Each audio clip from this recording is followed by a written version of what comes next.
According to the State Board of Pardons and Paroles, more than 100 incarcerated people had their sentences commuted last year. This means that they're now eligible for parole or good time release. And it all happened under former Governor John Bel Edwards. Eleanor Trebone is joining us in the studio to explain. So, Eleanor, what can you tell us? That is correct. That is 141 people across the state had their sentence commuted in 2023. I spoke to Michael Banford, whose sentence was commuted. He's now home, and we met in a place many of us take for granted, but he hasn't visited in more than 30 years.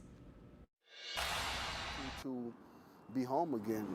As I was telling you, this is 32 years, the first time I've ever been in this park again, and it's quite humbling. Michael and I met in City Park. That's 4 hours.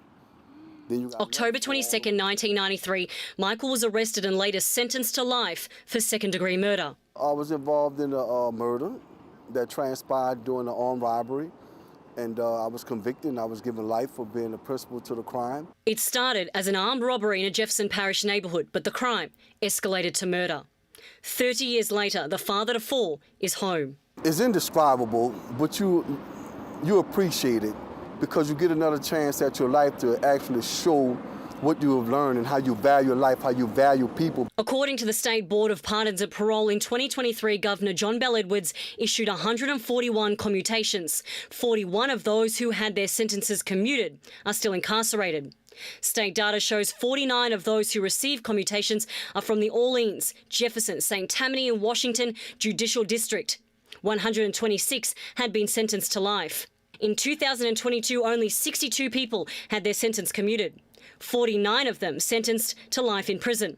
Loyola legal expert Dane Cialino says it's common for an outgoing governor to commute this many people. The governor can't do it unilaterally.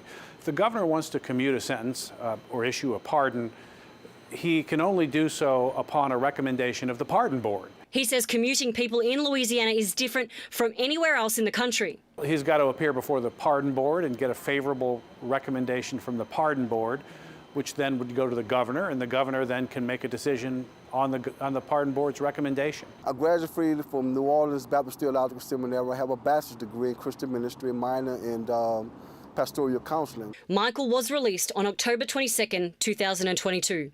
The exact same day, 29 years ago, he was arrested. The things you learned during your incarceration, you were able to implement it within society to help society. You're able to give back when so much damage was done prior to your incarceration. Michael says he acknowledges he did wrong and says he understands if victims' families are upset many sentences are being commuted. I truly understand, and they have a right to feel the way that they feel, and no one can tell them that they're wrong.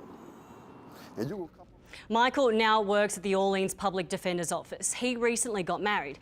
Now, Katie and Sharice, I want to make this a point. These people's sentences were commuted, which means they're out on parole. Commuting is different to a pardon. A pardon is when your crime is completely forgiven. All right, an important distinction. Thank you, Ellen.